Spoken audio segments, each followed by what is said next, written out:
Salmo 119, 97. Ó quanto amo a tua lei, é minha meditação em todo dia. Graça e paz, se assentem. Graças a Deus, louvo ao Senhor por essa oportunidade de estar convosco nesse culto de quarta-feira, para adorarmos o seu nome e aprendermos também mais da sua palavra. Antes de iniciarmos a nossa instrução propriamente dita, eu quero aqui tecer publicamente gratidão a Deus pela vida de Gilson, Amanda, Valdete, as crianças, que ficarem conosco mais de 6 meses servindo a Jesus, estão de mudança para Curitiba, vocês já têm consciência, conhecimento, e nós estamos, é uma mistura de sentimentos, a alegria de tê-los conhecido a pessoa de cada um deles, mas aquela tristeza que vai fazer muita falta, irmãos. Vocês entraram bem na igreja, e graças a Deus estão saindo melhor, né? Louvado seja Deus. Eu conversei com o irmão Gilson em dado momento que eu estaria ajudando ele na escolha de uma igreja saudável ali em Curitiba.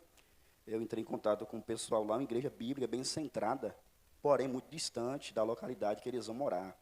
Mas nós iremos estar orando e se precisar de nós, Arão, conte conosco, viu? O nosso irmão Gilson vai amanhã com o Valdete Crianças, deixa eles lá, depois volta, vai ficar uma temporada por aqui e depois vai de forma definitiva, se Deus quiser, né, Arão? É Tiago 4, né? Se Deus quiser, Deo volente em latim. Deus abençoe vocês maravilhosamente. Os teremos sempre em nossos corações. Também conosco está uma irmã guerreira da igreja, da primeira igreja batista, aqui de Eunápolis. Eu não guardei o nome dela ainda. Ela é crente em Jesus, vai me perdoar. O marido dela é Eduardo. Ela está ali abençoada. Eles têm, sempre que pode, congregado conosco. Se mudaram para cá recentemente para o bairro. Graças a Deus está gostando, né? Deus abençoe. Volte sempre em nome do Senhor Jesus Cristo. Quero também tecer gratidão à igreja pelo carinho, pela deferência para com a minha pessoa. Bajulação nunca, mas a deferência que vocês tenham cuidado, vocês cuidaram de mim. A igreja, eu caí aí meio que acamado, e a igreja me deu assistência, em vários sentidos falando. Então, Deus abençoe vocês, eu os amo em Cristo Jesus, e faço das palavras de Paulo as minhas, quando ele se reportou aos Filipenses, na sua carta, capítulo 4, versículo 1. Portanto, meus amados e muito queridos irmãos, minha alegria e coroa, estai assim firmes no Senhor, amados. Quem eram os filipenses para Paulo? Quem eram? Eles eram a alegria e coroa de Paulo. Vocês são a nossa alegria e coroa também. Pois bem, vocês têm consciência que o presbitério da igreja está empreendendo aí uma série, ou uma minissérie, de estudos referentes à pessoa e à obra de Cristo. É um termo técnico chamado de cristologia. A cristologia é uma disciplina da teologia sistemática que discorre especificamente acerca da pessoa e obra de Cristo. Na quarta-feira passada fomos orientados pelo pastor Arley, verdades irrefragáveis, irrefutáveis acerca da pessoa de nosso Senhor e Salvador Jesus Cristo. Nós aprendemos que Jesus é Deus, e o pastor Arley, de forma textual, ele nos apresentou 6 argumentos que provam de forma clara e inequívoca a divindade, a deidade de Cristo. Ele também nos ensinou acerca do título, Filho de Deus. Se Jesus é Deus, por que a Bíblia o chama de Filho de Deus? Se você não veio, eu espero em Deus que você recebeu aquele belo link, você acessou e assistiu toda a aula para a glória de Deus. Se não, fica aí a reprimenda nas entrelinhas. Pois bem, amados, ensinar a doutrina cristã é um papel muito importante na vida dos pastores. Os pastores que se prezam devem se preocupar em investir tempo para ensinar doutrina à igreja. O apóstolo Paulo, na sua primeira carta a Timóteo 4,16, ele disse: tem cuidado de ti mesmo e da doutrina. Persevera nessas coisas, porque fazendo isto, te salvarás tanto a ti mesmo como aos que te ouvem. Timóteo deveria cuidar dele e da sã doutrina. Em 2 Timóteo 4, versículo 2, Paulo se reporta ao mesmo pastor e disse-lhe que pregues a palavra, antes a tempo e fora de tempo, redarguas, repreendas, exortes com toda a longanimidade e doutrina. Paulo, se dirigindo ao seu tutelário Tito, também pastor na ilha de Creta, em Tito capítulo 1, versículo 9, capítulo 2, versículo 1, ele disse: retendo firme a fiel palavra, que é conforme a doutrina, para que sejas poderoso, tanto para demonstrar com a sã doutrina, como para convencer os contradizentes. Tu, porém, fala o que convém à sã doutrina. Então, para o presbitério dessa igreja, é um privilégio desmedido poder lecionar, ensinar acerca de nosso Senhor e Salvador Jesus Cristo. Geralmente, no curso bíblico oferecido pela igreja, temos apenas uma aula para discorrer sobre a cristologia. Esse mês, para a glória de Deus, 4 quartas-feiras consecutivas, debruçados nessa sã doutrina. Então, os irmãos devem valorizar e pegar firme. Mas, pastor, eu não estive aqui na quarta-feira passada. O senhor me enviou o link, eu nem me dei o luxo de acessar, de assistir a aula. É importante mesmo estudar sobre cristologia, pastor? Com certeza, sim. O pastor Ali elencou 4 razões que justificam, está ali no próximo slide, 4 razões que justificam a relevância de estudar a cristologia. Primeiro, de relance, não quero chover no molhado. Primeira razão que justifica o estudo da cristologia é porque a cristologia constitui um dos pilares do cristianismo. Vocês sabem que o cristianismo bíblico ortodoxo está ancorado em 4 pilares. Primeiro, criação. Segundo, queda. Terceiro, redenção. Quarto, consumação. A cristologia está intimamente atrelada à obra de redenção. Logo, estudar a cristologia é tão importante, porque ela constitui um dos pilares do cristianismo. Segunda razão, por causa da nossa fé. Em dado momento, Cristo chegou às partes de Cesareia de Filipe, e lá em Mateus 16:15, ele perguntou: e vós, quem dizeis que eu sou? Essa é uma pergunta crucial. A resposta a essa pergunta vai determinar a nossa eternidade. Nós cremos piamente em quem Jesus é, segundo a Bíblia. Digo isto porque Paulo, em seus dias, na sua segunda carta aos Coríntios 11, versículo 4, ele admite que naqueles dias, algumas pessoas já estavam pregando um outro Jesus, que não era o Jesus da Bíblia. E crer no Jesus errado é passar a eternidade em um lugar indesejado. Então, estudar a cristologia é vital, é essencial, por causa da nossa fé. Terceira razão, por que estudar a cristologia? Porque nós precisamos crescer em Cristo. Sim, o Pai Celestial, Ele nos predestinou para sermos conformes à imagem de seu Filho. Sim, é isso que Paulo assevera em Romanos 8, 29. E os que dantes conheceu, também os predestinou para serem conformes à imagem de seu Filho, a fim de que ele seja o primogênito entre muitos irmãos. Então, Deus quer que cresçamos à semelhança de Jesus. As Escrituras também dizem, em Efésios 4, versículo 15, antes, seguindo a verdade em amor, cresçamos em tudo naquele que é o cabeça, Cristo. Então, por que estudar cristologia? Porque nós precisamos crescer em Cristo. Quarta razão, por causa da nossa missão evangelística. A igreja tem a obrigatoriedade de pregar o evangelho. E pregar o evangelho envolve necessariamente em pregar acerca da pessoa e obra de Jesus. Se você não sabe quem é Jesus pela Bíblia, como você irá pregá-lo? Então, daí a necessidade, a importância de estudarmos cristologia. Posto isto, eu quero apresentar para vocês agora, só apresentar mesmo, o sumário, o esboço da aula de hoje. São 10 pontos maiores, não irei lê-los para ganharmos tempo, mas veja ali, se você quiser tirar uma foto, faça isso agora. Não, pastor, mas eu já estudei no curso de capacitação bíblica, já sei tudo isso daí. Muita coisa aqui não tem lá, não. Por isso, 4 aulas para falar sobre Cristo e ainda não será o suficiente. Iremos apenas arranhar a superfície. Finalizando esses 10 tópicos, eu pretendo, no final, se der tempo, dar uma palavra breve sobre o Natal de Cristo versus Natal secular. E aí, aquela árvore, você pode ornamentar, colocar na sua casa. Pecar ou não, pastor? Que diz a Escritura? Se der tempo. Se não der, os irmãos vão ficar... Então, vamos avançar, porque o horário é precioso. Em primeiro lugar, iremos tratar acerca da encarnação de Cristo. Vimos aqui, biblicamente, na quarta-feira passada, que Jesus Cristo é Deus. E sendo Deus atemporal, Ele, em harmonia com o Pai e com o Espírito Santo, Ele assumiu a forma humana. Ele humanizou-se. O Verbo eterno se fez carne. Mas talvez você cogite, pastor, o Cristo encarnado, a encarnação de Cristo, até onde eu sei, essa é uma doutrina espírita. Pera lá. O Espiritismo prega a reencarnação, que, diga-se de passagem, fere frontalmente a Bíblia e a Bíblia rechaça. Nós estamos falando sobre a encarnação de Cristo.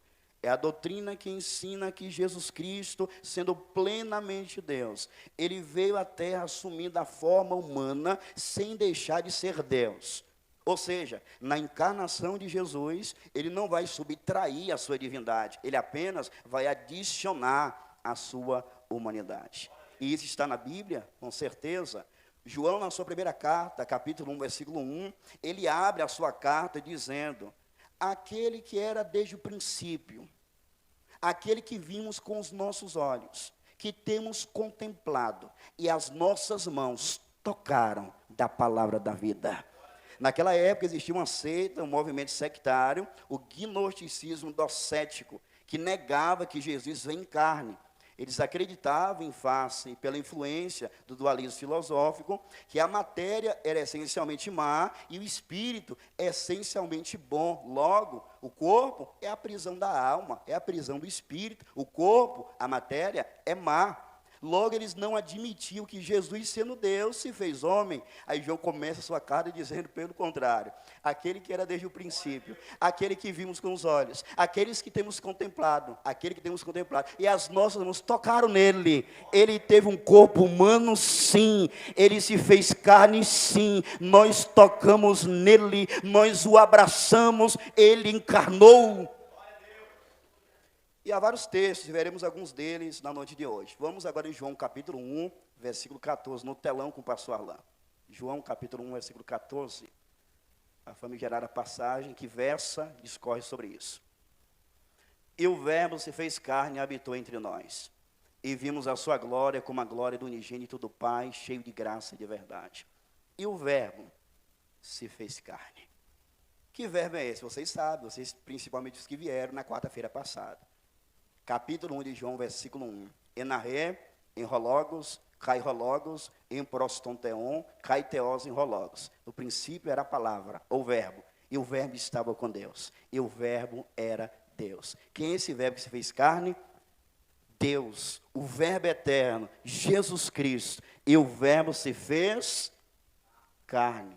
A encarnação de Cristo. Queridos, é curioso que essa expressão habitou, ela significa fixou a tenda, a moradia, a morada. Isso nos reporta o Antigo Testamento, quando Israel peregrinou no deserto. Deus deu uma ordem clara que o povo deveria construir um tabernáculo, a sua presença estaria ali. Deus estaria de forma manifesta no tabernáculo, mormente representado na arca da aliança. O tabernáculo era portátil. A nuvem de dia guiando o povo, quando a nuvem parava, o povo parava, instalava o tabernáculo, a presença de Deus está fixada no meio do povo. Só que agora, o verbo eterno, ele se fez carne, ele humanizou-se, tabernaculou-se na pessoa de Jesus Cristo. Deus instalou a sua tenda entre os homens, o verbo se fez carne, ele é o Emanuel, Deus conosco, Deus entre os homens, Deus entre nós. E o verbo se fez carne. Um texto claro que prova a encarnação de Cristo. O apóstolo Paulo, ele discorre acerca de um hino cristão cantado naquela época, e ele reforça essa verdade. Se não, vejamos 1 Timóteo 3,16. E sem dúvida alguma, grande é o mistério da piedade. Aquele que se manifestou, encarnou em carne, foi justificado em espírito, visto dos anjos, pregado aos gentios, crido no mundo e recebido acima na glória. Aquele que se manifestou em carne, a encarnação de Cristo. Em Colossenses 1:22, Paulo diz que Cristo realizou a sua obra de reconciliação no corpo da sua carne. Romanos capítulo 8, versículo 3, o apóstolo Paulo, fazendo referência a Cristo, diz que ao enviar seu Filho em semelhança de carne pecaminosa, Deus condenou na carne o pecado. Então vejam, estamos estudando sobre a encarnação de Cristo. Sendo plenamente Deus, ele agora assume a forma humana sem deixar de ser Deus. Somado a esses textos, eu elenquei algumas provas incontestáveis que fortalecem o fato de que Cristo encarnou, que ele humanizou-se. Eu quero que vocês olhem para o telão e vamos verificar algumas dessas provas somatórias. Provas da encarnação da humanidade de Cristo. Algumas delas eu elenquei. Ele teve um nascimento humano, porque o Verbo assumiu a forma humana. Paulo fala em Gálatas 4, versículo 4. Mas vindo a plenitude dos tempos, Deus enviou o seu Filho, nascido de mulher, nascido sob a lei. Então, veja, isso prova a humanidade, a encarnação de Cristo. Ele teve um nascimento, o quê? Humano. Segundo, ele é o descendente da mulher. Lá em Gênesis 3,15, nós temos o que é chamado de proto-evangelho, a saber, o primeiro anúncio do evangelho. Jesus é o descendente da mulher que veio e pisou na cabeça de Satanás. Assim sendo, isso é uma outra prova que corrobora a encarnação, a humanidade de Cristo. Terceiro, ele teve genealogia. Você já leu na sua Bíblia, Mateus capítulo 1? Lucas também? Então, essa árvore genealógica é uma outra prova cabal de que Jesus Cristo, deveras, ele assumiu a forma humana. Ele foi profetizado no Antigo Testamento, é uma outra prova da encarnação, da humanidade de Cristo. Foi profetizado no Antigo Testamento. Vamos verificar esse texto juntos no telão. Isaías 9, versículo 6. Porque o menino nos nasceu, uma referência a Cristo, um filho se nos deu, e o principado está sobre os seus ombros, e o seu nome será maravilhoso conselheiro, Deus forte, Pai da eternidade, príncipe da paz. 700 anos antes de Cristo vir à terra, Isaías vaticinou, profetizou, porque um menino nos nasceu, um filho se nos deu, uma referência a Cristo, isto é, ele humanizou-se sim, ele assumiu a forma humana, porque isso fora profetizado no Antigo Testamento. Tem mais. Ele teve um nascimento, próximo slide está ali, né? Ele teve um corpo humano. Embora a concepção de Cristo tenha sido sobrenatural, ele possuía um corpo humano que cresceu e se desenvolveu. Lucas, na verdade, é capítulo 2, 52. Jesus se chamava a si mesmo de homem. Vamos ver esse texto de João 8, 40. Ele teve um corpo humano. Mas agora procurais matar-me a mim, homem que vos tem dito a verdade de que Deus tem ouvido. Abraão não fez isso. Veja, ele se identifica como homem. Isso prova a sua encarnação, a sua humanidade. Uma outra prova, ele teve alma. Próximo slide.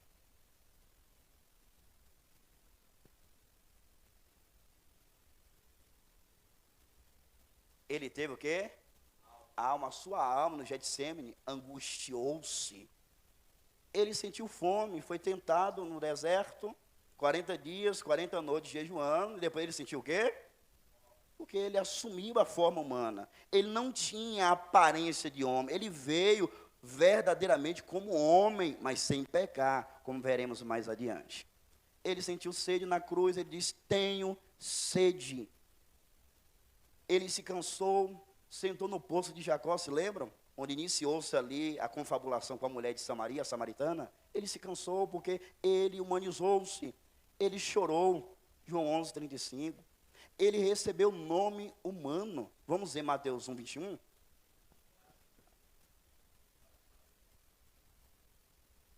O anjo Gabriel notificando a José. E ela dará à luz um filho, e lhe porás o nome de Jesus, porque ele salvará o seu povo dos seus pecados. Cantamos aqui Yeshua, não é? Juntos, conjuntamente.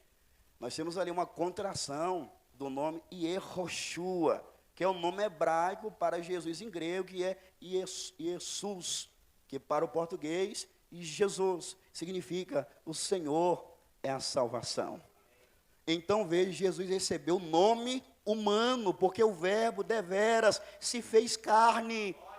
E o nome Jesus retrata o que ele veio fazer na forma humana. Ele não veio a passeio, ele não veio aleatoriamente, ele veio com um propósito bem definido. Ele veio para salvar o seu povo dos seus pecados.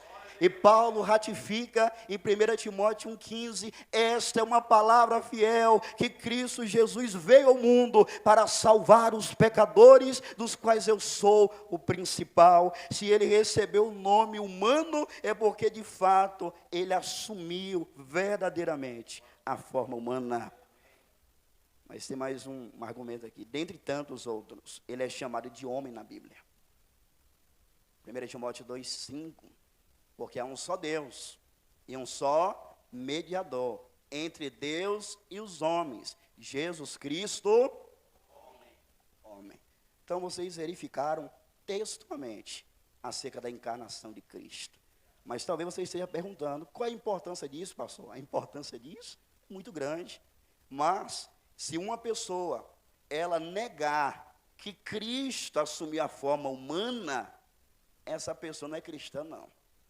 Ela mudou alguns traços externos, algum comportamento externo, mas dentro a regeneração nunca aconteceu. E João trata isso muito bem, e eu quero verificar com vocês na palavra do Senhor. Vamos olhar 1 João 4, do 1 ao 3, e depois 2 João 9. Então, não é uma questão, isso aqui não é para você pensar que você vai crer ou não. Se você é crente, você admite a verdade expressa de Deus. De outra sorte, veja o que João diz. Amados, não creiais em todo espírito, mas provai se os espíritos são de Deus. Porque já muitos falsos profetas se têm levantado no mundo. Amados, não creiais em todo espírito. É interessante que o último versículo do capítulo anterior, João finaliza falando sobre o Espírito Santo. E ele inicia o capítulo 4 falando, amados, tenham cuidado. Vocês não devem crer em todo espírito, não. Porque existem espíritos demoníacos que influenciam ensinamentos heréticos e falsos profetas. Vocês que vieram no domingo se lembram da passagem de 1 Timóteo 4, versículo 1, mas o Espírito expressamente diz que nos últimos tempos apostatarão alguns da fé. Versículo 2, dando ouvidos a espíritos enganadores e a doutrinas de quê? Então os demônios, ele tem as suas doutrinas e usam os falsos profetas para propagá-las. João fala, igreja, irmãos amados, não creiais em todo espírito, mas provai se os espíritos são de Deus. Aqui, os falsos profetas estavam ensinando, só que João está dizendo, tenham cuidado, talvez a influência que está na vida deles não seja a do espírito com o qual ele finaliza o capítulo 3, mas pode ser espíritos satânicos, malévolos. Veja a sequência do texto, 2 e 3. Nisto conhecereis o Espírito de Deus. Todo espírito que confessa que Jesus Cristo veio em carne é...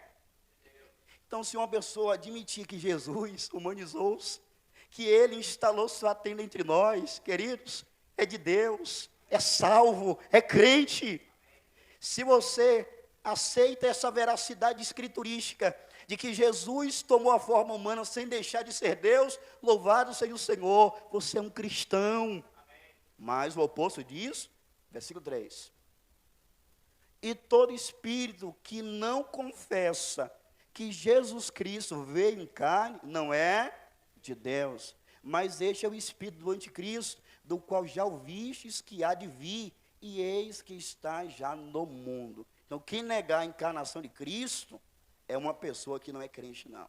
Está sendo, na verdade, influenciada por espíritos malévolos. Vocês perceberam a importância de admitirmos, de forma textual, de forma verificada, as claras, que Jesus, sendo Deus, assume a forma humana? Negar é sinônimo da pessoa não ser cristã, está perdida. Aceitar e viver à altura implica no fato de que essa pessoa deveras é um cristão verdadeiro. Mas quais são os propósitos da encarnação? Porque Jesus, sendo Deus, com o Pai e com o Espírito Santo, ele assumiu a forma humana. Deveras, nós poderíamos passar aqui bastante horas só estudando sobre a encarnação, mas eu tenho 10 tópicos, né? Vamos então passo a passo, de forma lacônica, entendendo as razões que justificam o fato de que Jesus Cristo se fez homem. Primeiro, não tem ali não, só eu tenho aqui, né? Tá bom. Primeiro, para nos revelar o Pai. Sabe por quê? Jesus Cristo, sendo Deus, assumiu a forma humana para nos revelar o Pai. As Escrituras dizem que Deus se revela de duas formas, que historicamente é chamada revelação geral e revelação especial. Na revelação geral, Deus se revela na criação, na consciência, na providência. Na revelação especial, Deus se revela em Cristo e em sua palavra. Amados, Jesus Cristo é a expressão exata do Pai. Jesus Cristo é hermenêutica, é exegese precisa da pessoa do Pai. João, no capítulo 1 do Evangelho que leva o seu nome, versículo 18, ele vai dizer que Deus nunca foi visto por alguém. O Filho unigênito que está no seio do Pai, esse o fez conhecer. Porque Jesus assumiu a forma humana, pastor Arlan, para nos revelar o Pai de forma elevada. Aqui está o ápice, o auge, o apogeu da revelação do Pai, Cristo, nosso Salvador. Cantamos aqui, de tempo em tempo, Colossenses 1,15. Quem sabe esse texto de cor? Eu não vou pedir para falar, porque o horário aqui está corrido. Vocês perceberam como o pastor conduziu o culto? De forma rápida, porque é muito conteúdo. O texto diz, e ele é a imagem do Deus invisível. Isto é, a expressão exata do Pai. Em dado momento, Jesus disse aos seus discípulos, eu sou o caminho e a verdade e a vida, ninguém vem ao Pai senão por mim. Aí Filipe vai dizer, Senhor, mostra-nos o Pai, o que nos basta. Aí Jesus se vira para Filipe, há quanto tempo estou convosco, Filipe? Como você diz, mostra-nos o Pai. Quem vê a mim, homem, vê o Pai. Isso não quer dizer que Jesus é o Pai, mas quem vê Cristo, vê a expressão exata do Pai. Porque o que o Pai é, Cristo também o é. Se o Pai é poderoso, o Filho também é poderoso. Se o Pai é eterno, o Filho também é eterno. Se o Pai é autoexistente, o Filho também é autoexistente, etc. Porque Jesus assumiu a forma humana para nos revelar o Pai. Segundo, para exercer obediência representativa. O apóstolo Paulo vai dizer em Filipenses capítulo 2, versículo 5 até o versículo 8, dizendo, de sorte que haja em vós o mesmo sentimento que houve também em Cristo Jesus, que sendo da forma de Deus, não teve por usurpação ser igual a Deus, mas aniquilou-se a si mesmo, tomando a forma de servo, fazendo semelhante aos homens, e achado na forma de homem, humilhou-se a si mesmo, sendo obediente até a morte, e morte de cruz. Jesus, como nosso representante, obedeceu por nós, onde Adão havia desobedecido e falhado. Adão, nosso primeiro representante, falhou, desobedeceu, pecou. Conforme Romanos 5,12, através da desobediência dos nossos primeiros pais, fomos feitos pecadores. E é interessante que, diferentemente de Adão, Cristo, como nosso representante, ele foi obediente até a morte, e morte de cruz. E nós vemos isso na Bíblia de duas formas. Essa questão de que Adão falhou como nosso representante, mas Cristo, ele obedeceu, nos representando. Primeiro argumento, no paralelo entre a tentação de Adão e a de Cristo. Onde Adão foi tentado, irmãos? E Cristo, onde ele foi tentado? Quais eram as circunstâncias quando Adão ele foi tentado? Quais foram as circunstâncias quando Cristo ele foi tentado? O mestre Didáscalos John MacArthur observa. Adão enfrentou a tentação no melhor dos ambientes, o jardim do Éden. Jesus enfrentou a tentação em um ambiente hostil, o deserto da Judéia. Adão viveu na perfeição do mundo anterior à queda. Jesus viveu em um mundo profundamente corrupto e pecaminoso. Adão fracassou na primeira tentação que enfrentou. Jesus enfrentou repetidas tentações ao longo de sua vida e ministério terrenos, mas jamais pecou. Adão entrou nessa etapa da tentação adequadamente alimentado em um deleitoso jardim repleto de frutas e água fresca. Jesus se viu enfraquecido por 40 dias de jejum antes da sua tentação no deserto. Adão, como nosso representante, cai, mas Cristo, como segundo Adão, como veremos daqui a pouquinho, ele foi obediente até o fim. O segundo paralelo, nas palavras de Paulo, em Romanos 5, versículo 19. Cristo é o último Adão. E vejam que Adão, como nosso primeiro representante, caiu, todo mundo se contaminou, mas Cristo, pela sua obediência plena e perfeita ao Pai, Ele nos representou de sorte que somos salvos, não por causa da nossa obediência, mas por causa da obediência dEle. E se nós obedecemos hoje, não é para sermos salvos, é porque nós já fomos salvos, porque pela graça sois salvos por meio da fé, e isso não vem de vós, é dom de Deus. Vamos aqui lá esse texto, Romanos 5,19, por obséquio. Porque como pela desobediência de um só homem, primeiro Adão, muitos foram feitos pecadores, assim pela obediência de um, Cristo, segundo Adão, último Adão, muitos serão feitos justos. Então, amados, por que Cristo tomou a forma humana? Segundo, para exercer a obediência representativa. Terceiro, por causa do horário, para oferecer um sacrifício substitutivo. Como pecadores que somos, merecemos o inferno. E nós carecíamos de um Salvador. E foi necessário Deus assumir a forma humana e morrer em nosso lugar. Quando Cristo veio à terra, o que lhe dominava a mente não era viver, mas morrer para nos salvar.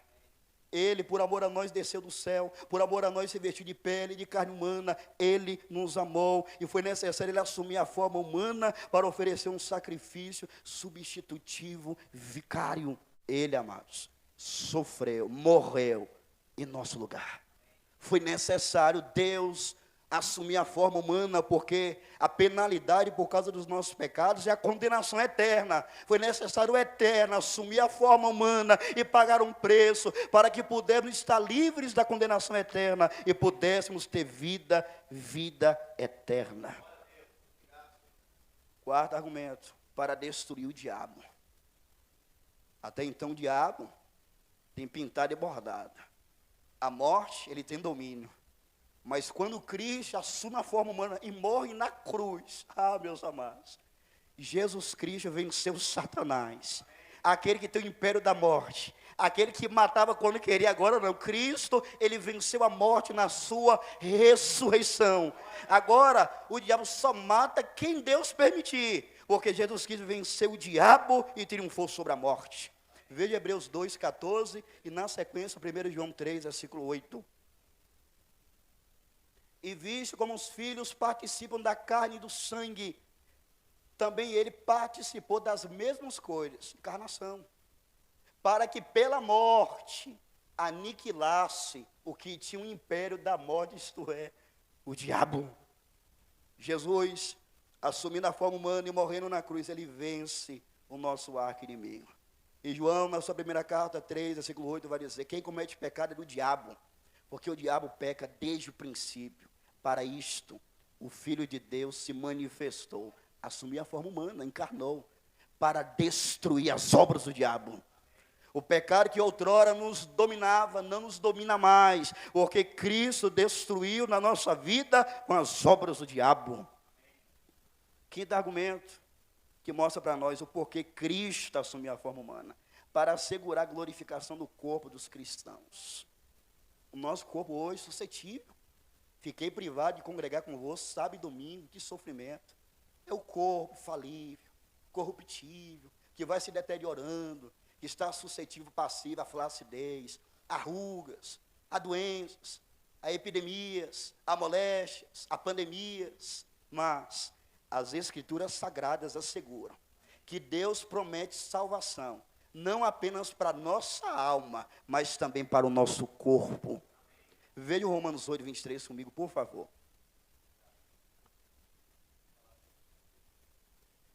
E não só ela, mas nós mesmos que temos as primícias do Espírito, também gememos em nós mesmos, esperando a adoção, a saber, a redenção do nosso corpo. Por decorrência do dualismo filosófico, surgiu duas acepções. Primeiro, o hedonismo. O hedonismo dizia: olha, já que o corpo não vale nada mesmo, nós vamos pintar e bordar. É para fazer o quê? Para pecar? O corpo não vale nada mesmo. O espírito está preso por causa dele, então vamos pintar e bordar. Hedonismo. Mas surgiu uma outra vertente, o ascetismo, que o pastor Ali ventilou no domingo aqui. Proibia casamento, lembram? e falar para as pessoas não comer o manjar que Deus havia criado para os fiéis e aqueles que têm conhecimento da verdade? Os ascéticos. Qual era a mentalidade? O corpo não vale nada. Mas qual é a mentalidade cristã? O corpo tem valor, sim. O nosso corpo foi criado por Deus. Hoje o nosso corpo é templo do Espírito Santo e é uma promessa escriturística de ter redenção para o nosso corpo. E como o pastor Alan, será o nosso corpo em virtude da segunda vinda de Jesus? A semelhança do corpo dele. Quando ele assume a forma humana, ele morre, ressuscita, é exaltado, exerce o ministério hoje. O que acontece? Ele assegura que haverá glorificação do corpo dos crentes. O nosso corpo que está fadado à doença, isso vai acabar, senhores. Porque quando Cristo voltar, o nosso corpo será transformado em um corpo de glória, em um corpo ressurreto, em um corpo similar ao dele, em um corpo apropriado para estarmos eternidade afora com ele. Veja comigo dois textos, 1 João 3:2 e depois Filipenses 3:20 e 21. Amados, agora somos filhos de Deus, e ainda não é manifesto o que havemos de ser, mas sabemos que quando Ele se manifestar, seremos semelhantes a Ele, porque assim como é, o veremos. Filipenses 3:20 e 21, por favor. Mas a nossa cidade está nos céus, de onde também esperamos o Salvador, o Senhor Jesus Cristo. Onde está a nossa cidadania? Nos céus. De onde esperamos quem? Jesus. 21. Esse Jesus, que transformará o nosso corpo abatido, para ser conforme o seu corpo glorioso, segundo o seu eficaz poder de sujeitar também a si todas as coisas.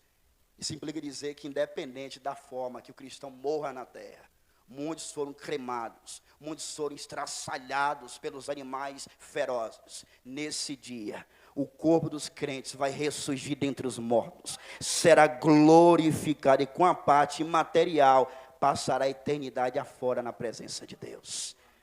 Pode alegrar o seu coração. Aqui na terra estamos sujeitos a enfermidades, é isso mesmo, o corpo abatido. Mas quando Jesus voltar, todo sofrimento terá fim, vai cessar tudo.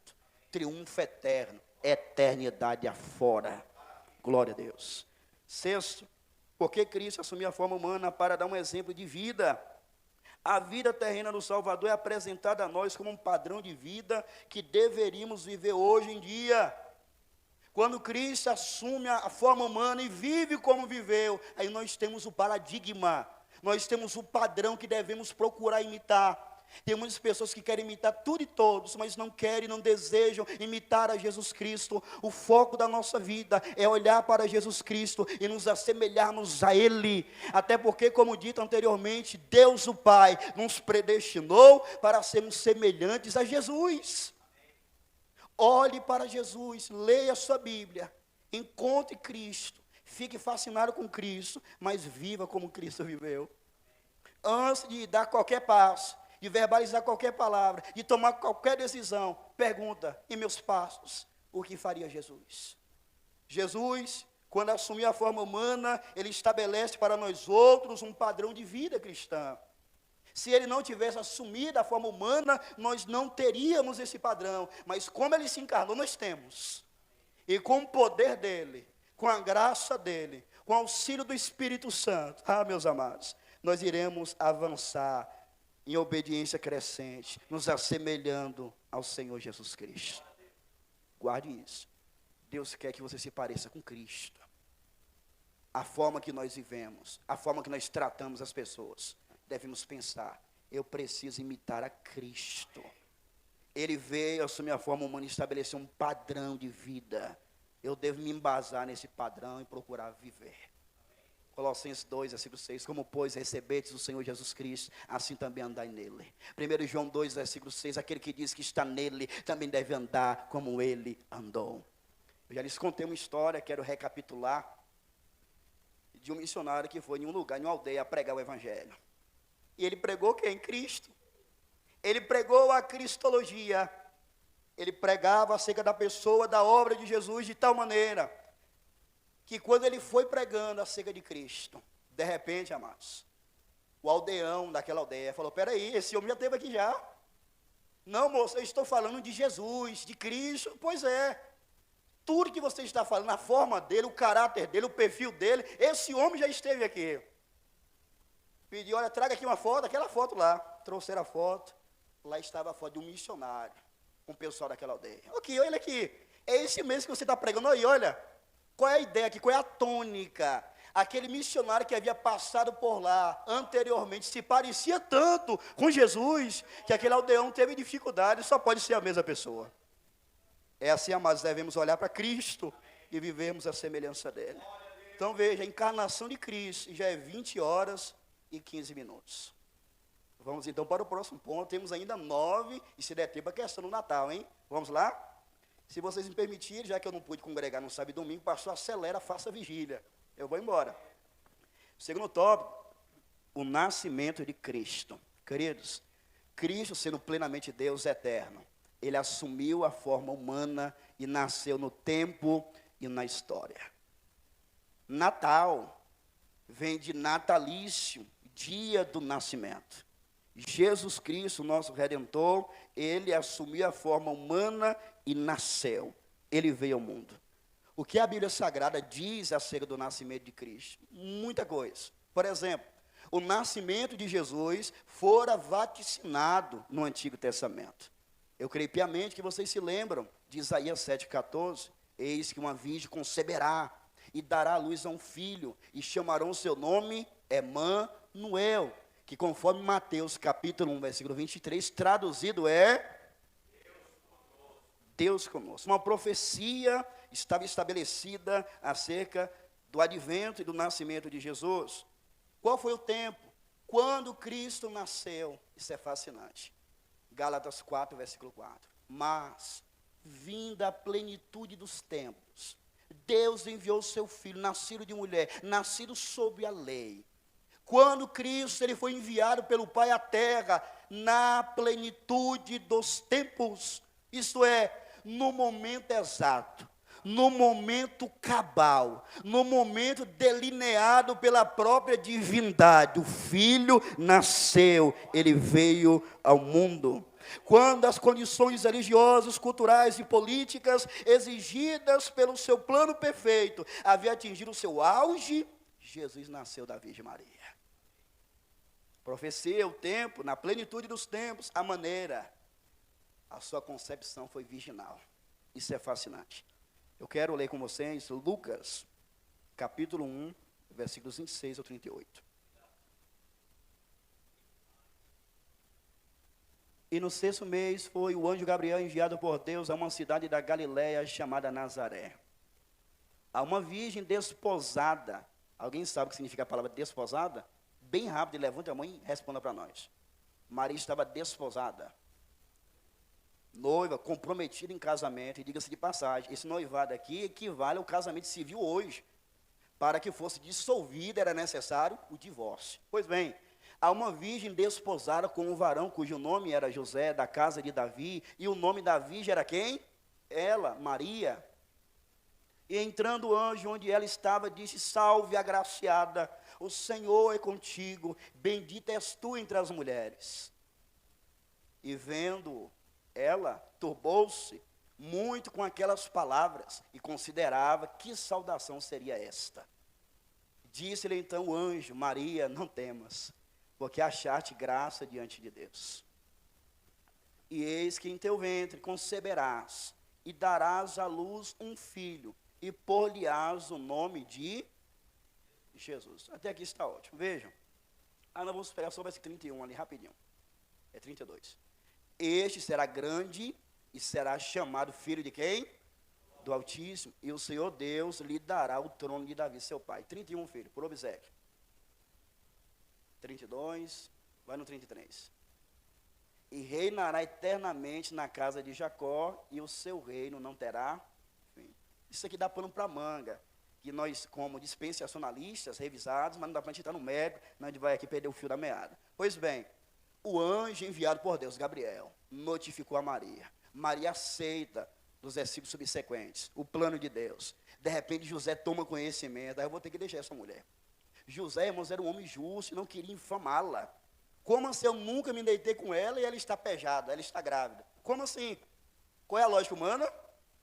me traiu.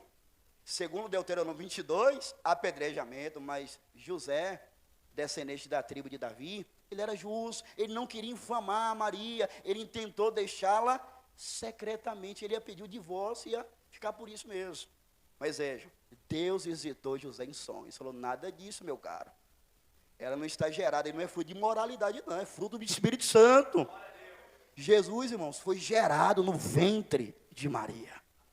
O óvulo de Maria, o Espírito de Deus impregnou. Cristo foi concebido por Maria.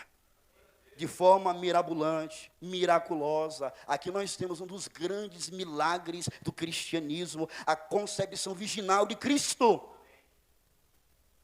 Essa foi a maneira, concepção virginal. Mas foi em que lugar que Cristo nasceu? A cidade? Belém da Judéia. Mateus 2, versículo 1. E tendo Jesus nascido em Belém da Judéia, nos dias do rei Herodes. O que tem a ver isso, Belém da Judéia? Qual a importância disso? A precisão da profecia. Porque conforme Miqueias, capítulo 5, versículo 2, ia ser em Belém Efrata, que era um título alternativo para Belém da Judéia. E é curioso que o texto coloca lá, Belém da Judéia, havia uma outra cidade chamada Belém. Fazia parte do território de Zebulun, conforme Josué 19, 15.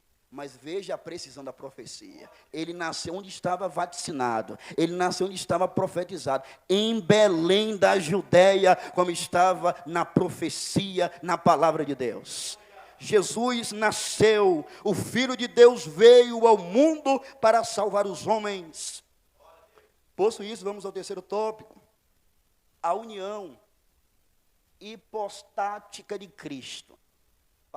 Como é que é? Hipostática, essa palavrinha mesmo, bonitinha, é do latim unio personalis, união hipostática. O que significa isso?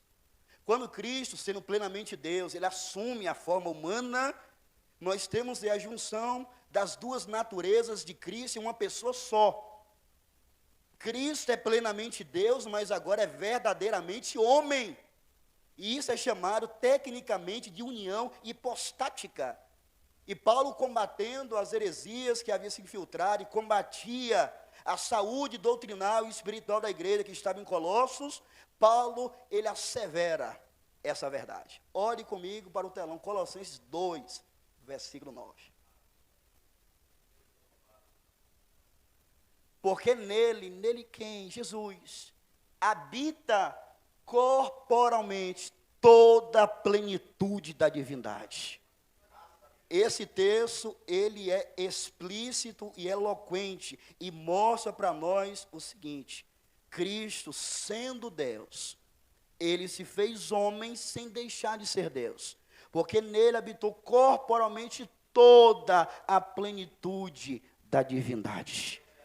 É Deus homem, Emanuel, Deus entre nós, Deus entre os homens.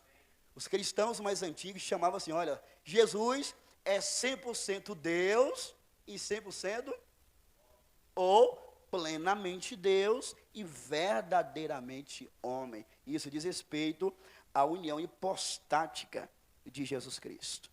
Isso é importante por quê? Porque é o que a Bíblia diz. O que fugir disso destoa da palavra e é caracterizado como heresia. Ao longo da história da igreja, desde os seus primórdios, as heresias se insurgiam contra a saúde da igreja. Deus sempre levantou apologistas, defensores da fé. Paulo, por exemplo, em Filipenses 1,16, uns por amor, sabendo que eu fui posto para a defesa do evangelho. Paulo denunciava a heresia, chamava pelo nome. Vocês que vieram domingo, vocês se lembram? Posso ali mostrando para vocês? Paulo chamava pelo nome, Rimineu, Fileto, Alexandre. Tinha cerimônia com Paulo, não. O homem denunciava a heresia e fazia defesa da verdade. E ao longo dos séculos, uma doutrina caríssima, que tem sido atacada frontalmente, é justamente a cristologia. Nos primórdios da igreja, muitas pessoas, não, mas como assim? Com a mentalidade grega, o dualismo filosófico, não, mas como assim? De um lado, o docetismo negava a humanidade de Jesus. Não, se Jesus é Deus, ele não pode assumir a forma humana, a matéria é má, é baixa. Mas tinha também o que é chamado de gnosticismo serintiano. encabeçado por um indivíduo chamado Cerinto. Ele dizia o seguinte: olha, pera lá, vamos entender. Aí ele dizia, Jesus era humano, estava lá para ser batizado, mas de repente o Cristo divino desceu sobre o Jesus humano naquele momento. Aí a Bíblia fala que não, que nele habita corporalmente toda a plenitude da divindade. 1 João 5, versículo 1, aquele que crê que Jesus é o Cristo, é nascido de Deus, ou seja, devemos crer que Jesus é o mesmo Cristo, a unidade, a união hipostática. Houve um concílio em 325 depois de Cristo, chamado Concílio de Nicéia. Ali a igreja, os teólogos em assembleia admitiu a divindade de Jesus. Mas os anos passaram e em 451 depois de Cristo, temos agora o Concílio de Calcedônia e foi admitido, Jesus é plenamente Deus e perfeitamente homem. Glória a Deus. Um outro tópico, por causa do horário, temos apenas meia hora. Ninguém falou para o pastor fazer vigília, né? Então vamos adiantar.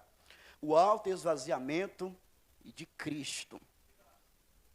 A gente está teologando aqui, irmãos. Teologia bíblica, cristã. Ah, pastor, esses termos são difíceis, mas emanam da própria Escritura e sintetizam ensinos da própria Escritura. Em toda a área do conhecimento haverá termos técnicos que resumem uma fala, um ensino, uma convicção. O bom aqui é que vocês têm acesso a essas palavrinhas bonitinhas, mas tem explicação também. O autoesvaziamento de Cristo. Para iniciarmos, vamos compulsar Filipenses 2, versículos 5 ao 7, que eu mencionei anteriormente. De sorte que haja em vós o mesmo sentimento que houve também em Cristo Jesus. Paulo está exortando os filipenses a ter o mesmo sentimento que Cristo também teve. Que sentimento? Uma atitude demonstrada. Que sendo em forma de Deus, não teve por usurpação ser igual a Deus. Detalhe. A palavra forma ali, no grego, é morfé. Dá para falar no tempo 3? Morfé? 1, 2, 3. E diz respeito à natureza imutável. Jesus sendo da forma de Deus, ou seja, da mesma forma do Pai, da mesma essência imutável do Pai, isto é, coigual, coeterno, consubstancial com o Pai, que sendo em forma de Deus, não teve por usurpação ser igual a Deus. Sendo Deus, ele não se apegou a essa prerrogativa. Mas ele, versículo subsequente, fez o quê? Ele é Deus, não se apega a esse direito. O que ele fez então?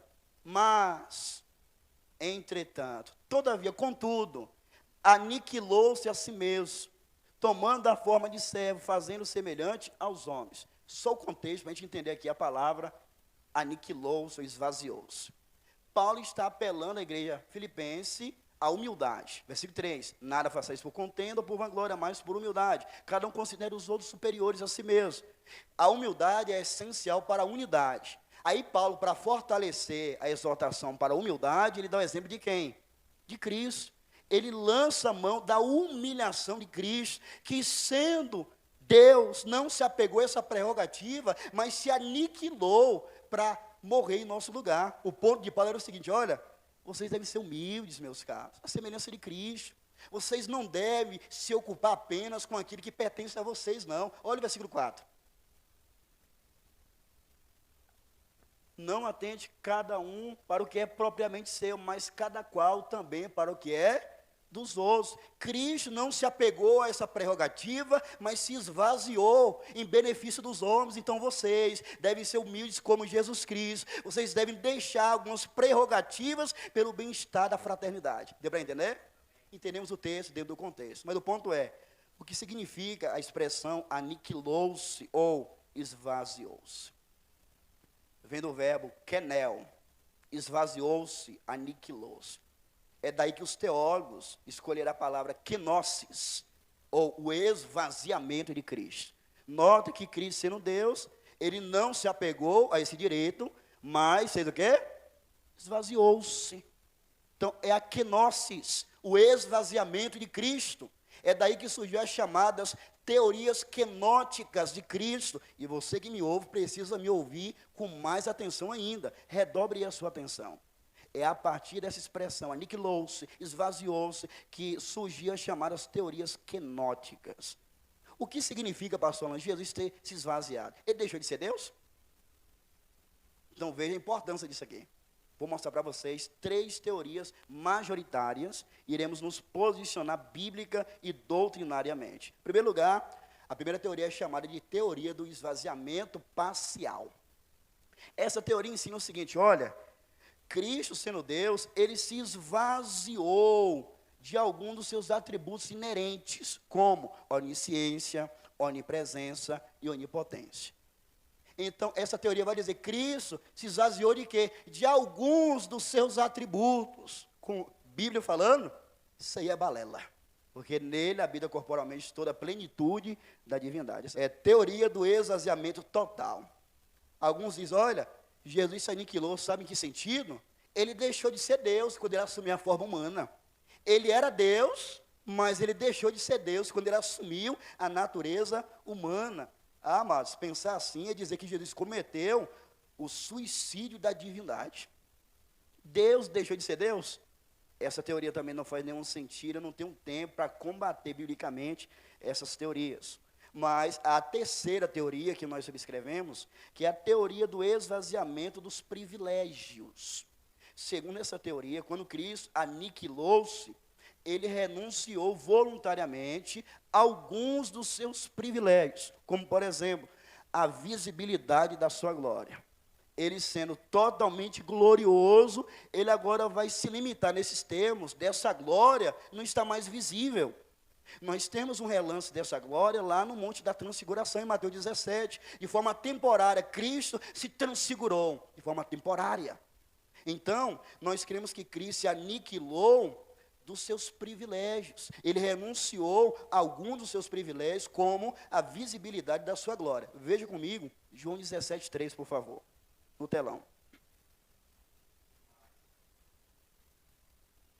João 17:3. Vê o 4, filho. Acho que é o versículo 5.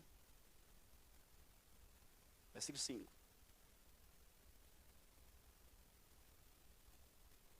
Travou logo agora, mas eu leio no texto aqui. João 17, versículo 5. E agora, Cristo orando ao Pai. E agora, glorifica-me tu, ó Pai, junto de ti mesmo, com aquela glória que tinha contigo antes que o mundo. Essa glória agora, ela foi esvaziada, renunciada, ou seja, a sua visibilidade. Ele assumiu a forma humana. Mas na aniquilação de Jesus, ele também renunciou o exercício independente dos seus atributos. Ele é onipotente? Sim, vimos na quarta-feira. Ele é imutável? Sim, vimos também. Só que Cristo, ele renunciou o uso, o exercício independente dos seus atributos. Ou seja, ele veio para fazer a vontade do Pai. Ele foi obediente até a morte, morte de cruz. Assim sendo, ele renunciou o exercício independente dos seus atributos. Isso significa o alto esvaziamento de Cristo. Avançando, próximo tópico, o batismo de Cristo. Cristo, irmãos, foi batizado, vocês sabiam disso, né? Ele desceu as águas batismais, ele foi ter com João junto ao Jordão e foi batizado por ele. Pergunta, por que Jesus se batizou? O batismo de João era um batismo de arrependimento, não era um batismo cristão. O batismo cristão era um batismo de arrependimento. Mas veja, mas Jesus se batizou e agora ele se arrependeu de quê? Por que ele se batizou? Cristo, quando ele se batiza, ele está se identificando com os homens que ele veio salvar. Ele está se identificando com ele.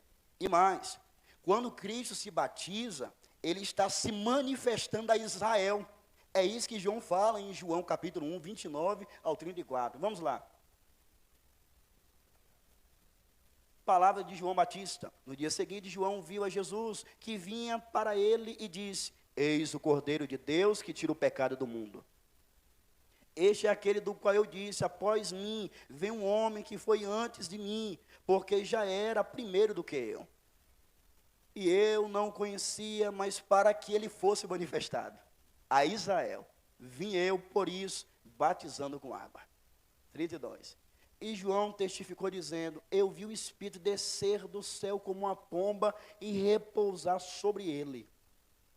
E eu não conhecia, mas o que me mandou a batizar com água, esse me disse, sobre aquele que vires descer o Espírito e sobre ele repousar, esse é o que batiza com o Espírito Santo.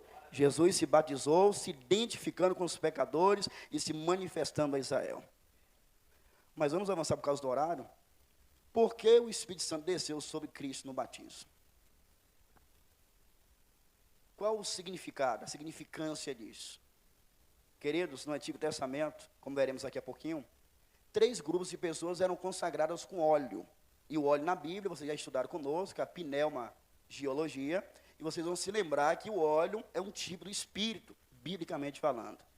E no Antigo Testamento, 3 grupos de pessoas eram investidos de autoridade mediante a unção com óleo: rei, profeta, sacerdote. Quando o Espírito de Deus desce sobre Jesus no batismo, ali está Deus o Pai ungindo a Jesus de Nazaré com o Espírito Santo. Vocês se lembram de Isaías 61, versículo 1? O Espírito do Senhor Jeová está sobre mim, porque me ungiu. Reticência. Atos 10, 38 está escrito: como Deus ungiu a Jesus de Nazaré com o Espírito Santo e virtude, o qual andou fazendo bem e curando todos os oprimidos do diabo, porque Deus era com ele. Quando Cristo recebeu o Espírito Santo, simbolizado aí na pomba que desceu sobre ele, aí está o fato que Cristo está sendo consagrado para a realização das suas funções messiânicas. E avancemos por causa do horário. Os ofícios de Cristo.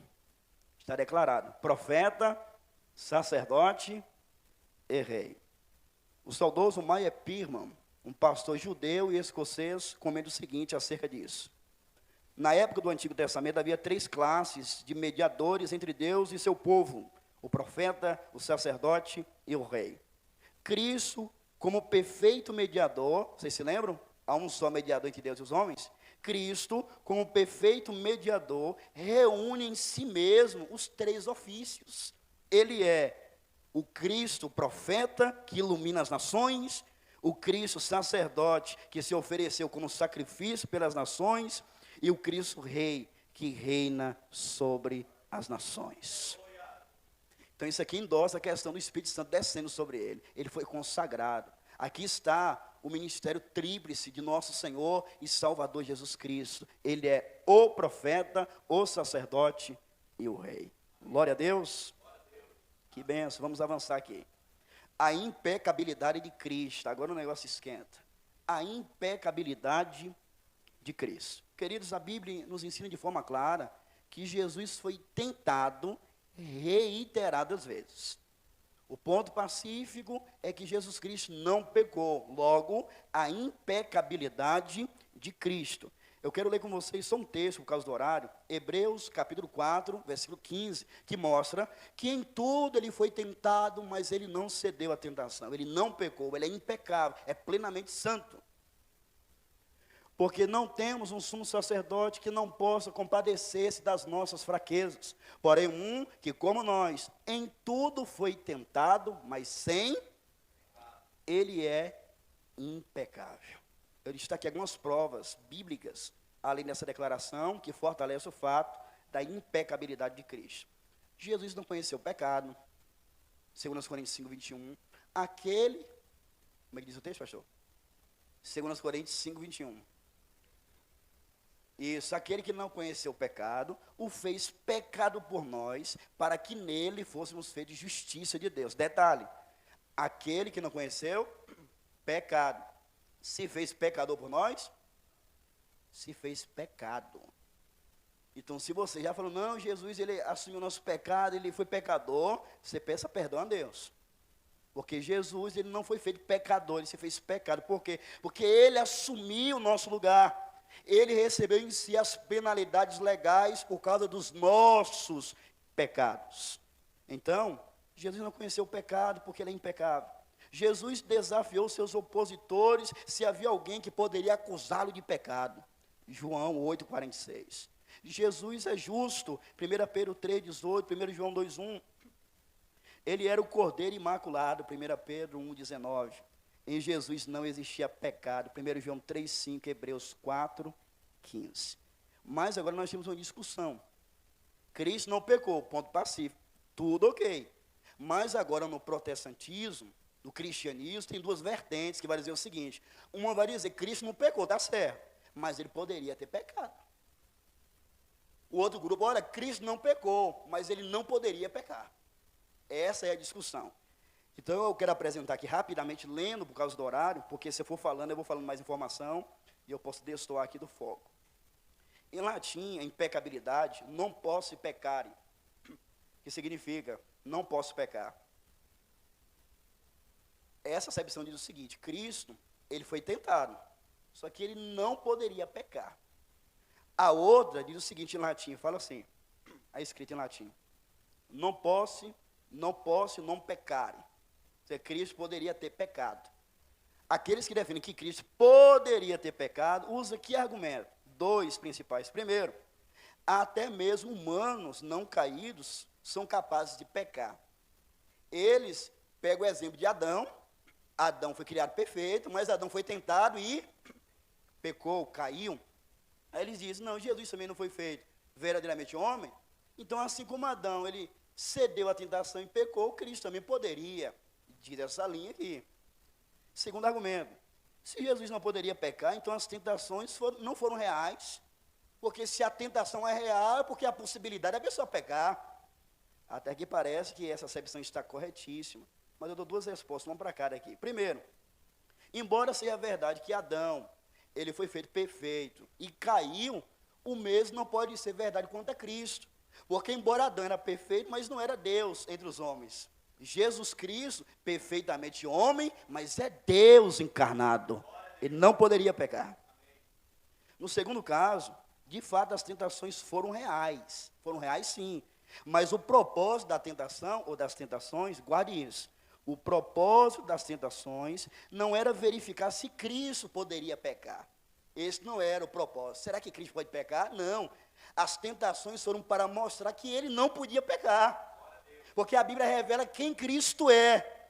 E se Cristo é quem é, ele não pode pecar. A tentação de Cristo no deserto. Vocês se lembram? Mateus 4. Aí Satanás tenta Jesus no deserto, não foi isso? Foi isso mesmo? Tentou Jesus no deserto. E por que ele foi tentado? Justamente para mostrar que ele não podia pecar. Porque Mateus está mostrando para os judeus, para quem ele escreve, que Jesus é o Messias prometido, o rei de Israel. E ele mostra a tentação. Para quê? Para mostrar que justamente ele é quem diz ser. Ele é o Messias impecável, ele não pode pecar, ele é Deus. E eu queria mostrar vários argumentos aqui, mas não sei se eu pulo essa parte. Eu tenho que intensificar isso aqui, porque a gente está falando de Jesus, irmãos. E se alguém pensar diferente disso aqui, a gente tem a oportunidade de desmistificar, temos que remir o tempo. Alguns argumentos em resumo, que provam a impecabilidade de Cristo. Primeiro, a sua imutabilidade.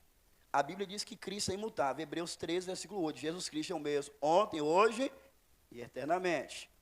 Se Cristo, sendo imutável, ele pudesse ter pecado na encarnação, qual é a garantia que ele não vai pecar hoje? O fato dele ser imutável fortalece a sua impecabilidade. Outro argumento, a sua onipotência. Cristo, ele é todo poderoso. Como ele poderia ceder à fraqueza e pecar, se ele tem todo o poder? A tentação veio, ele ficou fraco, de sorte que ele perdeu todo o poder? Não faz sentido. A onisciência de Cristo, sendo ele sabedor de todas as coisas, como ele não evitaria o pecado? A divindade de Cristo, sendo Deus, Cristo não poderia pecar. Por isso Paulo diz que ele se fez pecado, não pecador. A vontade de Cristo. Os evangelhos revelam que Jesus veio para fazer a vontade do Pai. E conforme Gruden observa, com respeito à vontade do Pai, Jesus diz, João 8, 29. João 8, 29. Pois sempre faço o que lhe agrada. Cristo faz o quê? Pois sempre faço. Não é um dia sim, um dia não. Sempre faço o que agrada ao Pai. Gruden acrescenta. O tempo presente do verbo dá o sentido de atividade contínua, ou seja, eu sempre estou fazendo o que lhe é agradável. Ele não veio para ceder capricho do diabo, transforma a pedra em pão. Não, ele veio para fazer a vontade do Pai de forma contínua. Nem a sua própria vontade ele fazia, quanto mais ceder ao pecado. Temos mais aqui. A autoridade de Cristo, em sua divindade, Cristo tinha autoridade completa sobre sua humanidade. Por exemplo, ninguém poderia tomar a vida de Cristo, ele disse. exceto se ele mesmo a desse voluntariamente. João 10, 18. Se Cristo tinha autoridade sobre a vida e a morte, ele certamente tinha autoridade sobre o pecado. Se ele podia reter a morte à vontade, ele também poderia reter o pecado à sua vontade. Somado a tudo isso, coloquei o seguinte: temos ainda a questão da profecia do Antigo Testamento. Deus não pode mentir. Tito, capítulo 1, versículo 2. Em esperança da vida eterna, a qual Deus, que não pode mentir, prometeu antes dos tempos eternos. Deus não pode o quê? Mentir. E Deus Pai, no Antigo Testamento, prometeu que Cristo viria. A propósito, os crentes do Antigo Testamento eram salvos porque depositaram a sua fé nesse Messias, que viria como veio. Assim sendo, isso implica dizer, até mesmo aquela profecia de Isaías 53, que Isaías coloca como um fato consumado. Ele deu sua vida. A linguagem que Isaías usa no capítulo 53 do seu livro, argumenta a favor do fato que era algo tão certeiro, algo que iria acontecer verdadeiramente, que Isaías colocou em palavras no tempo passado, como se tivesse ocorrido. Deus não pode mentir.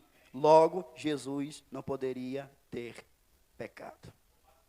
Quais são as implicações da tentação de Jesus? Já que ele é impecável, ele foi tentado, mas não pecou. Primeiro, exemplo. E isso nos apresenta um exemplo de vitória sobre os tipos mais severos de testes. Cristo, ele sabe quando você é tentado. Por isso que Paulo vai dizer que ele nos dá o escape, a porta se abre. Eu me lembro de um rapaz que ele sofria com o vício da bebida alcoólica. E ele estava na fé caminhando e, de repente, ele pensou em beber. De repente, o pastor Arlan ligou para ele. Na leitura bíblica, foi a porta que Deus abriu, porque ele, ô pastor, aí ele mesmo disse que ali foi a oportunidade que ele viu para vencer ali aquela tentação. Então, de N maneiras, Deus sempre nos abre uma porta de, você vai para errar, de repente o irmão aparece na sua frente. Oi, irmão, tudo bem? Foi escapatória de Deus. Aí você ia fazer alguma coisa, o celular toca, a mensagem chega, via, rapaz, você dá aquele choque de realidade, né? Eu sou cristão, não posso não. Então, quando Cristo ele venceu todas as tentações, nós temos um exemplo. Segundo, entendimento, ele consegue entender o que estamos passando quando somos tentados e se compadece de nós. Terceiro, graça e poder. Ele pode prover a graça e o poder de que precisamos quando somos tentados. As pessoas que enfrentam os mesmos problemas pelos quais nós podemos passar, eles são sensíveis e compassivas, mas geralmente pouco ou nada podem fazer por nossos problemas. Cristo, porém, é capaz de fazer algo e de nos oferecer graça para nos ajudar nos momentos de necessidade. Temos agora 3 pontos para finalizar. E o Natal, vocês querem ouvir ainda? Ou vamos embora? Eu creio que os irmãos querem saber dessa aula de Natal, hein? Mais um tópico aqui. Os vocacionados por Cristo. Cristo vocacionou vários homens. Alguém sabe o nome deles? Dos 12? Uma recomendação da seleção brasileira. Aí você joga duro, hein? Fala a idade do time que veio, fala tudo. Isso é um desafio para nós, guardar o nome dos 12 apóstolos. Foram os vocacionados por Cristo. Porque eles foram vocacionados para apresentar os fundamentos doutrinais para a igreja. Efésios 2:20, Efésios 3:5, inclusive em Atos 2:42, os cristãos perseveravam na doutrina dos apóstolos. Próximo tópico, os ensinos de Cristo. Amados, como eu queria me debruçar nesse tópico também. Mas futuramente, Deus permitir, iremos pregar Mateus e teremos essa chance de falar sobre os ensinos de Cristo, as características dos ensinamentos de Cristo. Cristo, irmãos, ensinava no templo, no barco, nas casas, a multidões e a pessoas específicas. O tempo todo, Jesus ensinando, Mateus 4:23, Mateus 9:35, etc. Isso quer dizer que a igreja tem que prezar pelo ensino, concordam? Se o Senhor da igreja, o modelo da igreja, prezou pelo ensino, a igreja deve seguir o seu modelo. Os milagres de Cristo. Outro fator digno de nota é que o Senhor Jesus, em sua encarnação, realizou obras mirabolantes. Mas quais foram os propósitos dos milagres de Jesus? Primeiro, para trazer alívio aos oprimidos, as pessoas doentes, oprimidas, ele proporcionou alívio. Mas, acima de tudo, os milagres de Jesus revelam quem ele é. Ele é o Messias, o rei de Israel, prometido no Antigo Testamento, Isaías 35, versículos 5 ao 7. Inclusive, ao transformar água em vinho, João registra: Jesus principiou assim os seus sinais em Caná da Galileia e manifestou a sua glória, e os seus discípulos creram nele. Guarde isso. Jesus não mudou, amados. Ele operou milagres no passado, opera hoje. A igreja tem que crer, tem que acreditar e orar, porque Jesus continua realizando proezas. Então é Natal. Eu não sei se eu leio para a gente ganhar tempo, porque eu tenho a tendência de começar a falar e focar em detalhes. Acho que eu vou ler mesmo. O Natal de Cristo versus Natal secular. 5 minutos ali. Primeiro, o significado. O que significa Natal? Natal vem de natalício, significa dia do nascimento. Por isso que, às vezes, a gente vai parabenizar alguém, irmãos, nessa data, no seu dia natalício. Ó, benção, hein? O dia do seu aniversário. No Natal, comemora-se o dia do nascimento de alguém. No caso de Cristo, embora não sabemos a data que ele nasceu, nós entendemos que Deus fez isso na sua sabedoria eterna. Porque nós não sabemos ao certo a data. Deus não quer que nós venhamos celebrar a vinda de Cristo ao mundo apenas no final do ano, é todo dia. Nós reconhecemos que ele se fez carne e morreu na cruz para nos salvar. Mas a sociedade odierna faz o que com essa data? 25 de dezembro especificamente.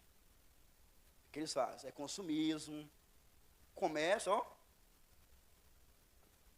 bebedices, muitos associam a data com Papai Noel. O papai fala, ô meu filho Noel, aquela coisa toda. E a criança vai crescendo iludida. Quando fica adulto, sabe que não tem nada a ver, né? Mas a criança está ali para saber a verdade, está enganada.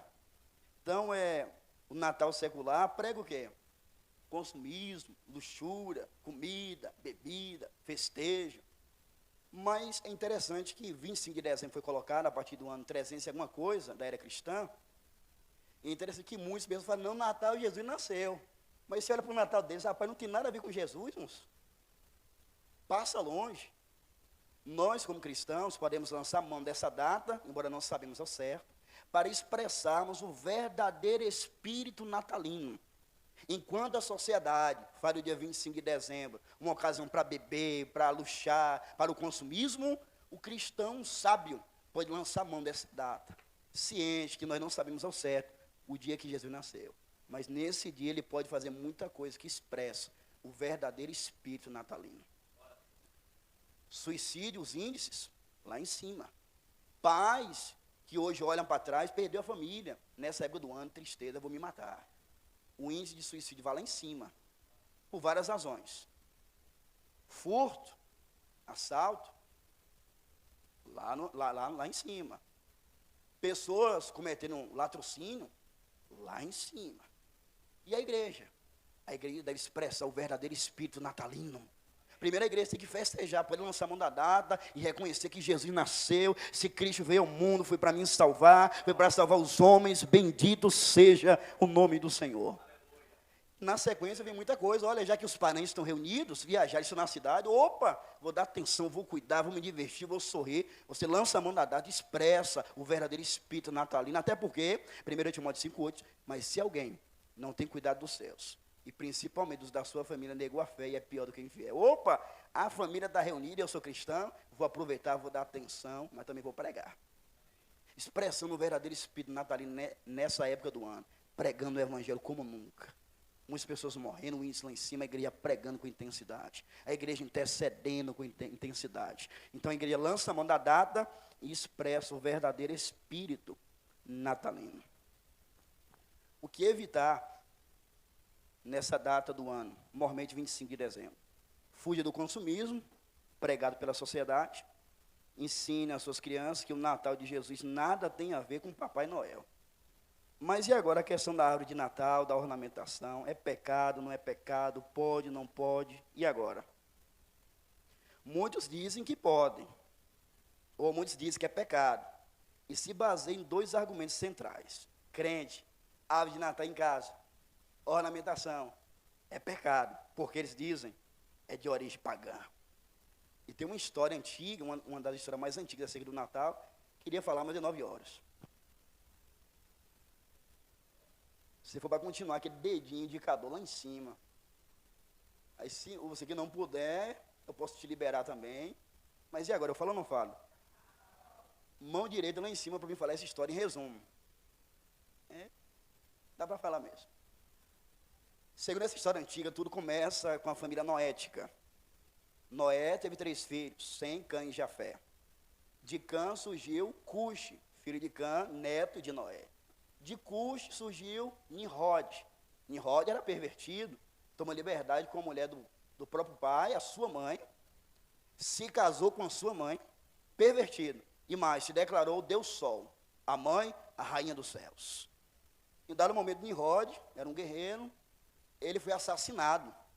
Quando ele foi assassinado, Semíramis, a sua mãe esposa, disse, não, Nimrod morreu, porque ele é o Deus Sol, voltou para o Sol, onde era o seu lugar.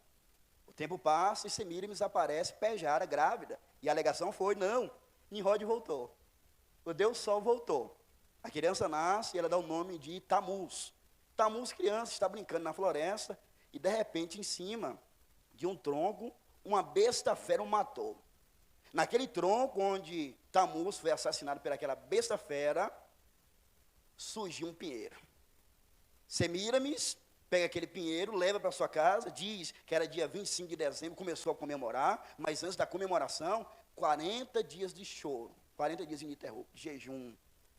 A partir daí, todo dia 25 de dezembro, árvore de Natal, troca de presentes, etc. Segundo essa história antiga. Alguns vão dizer, parece mais uma lenda, né?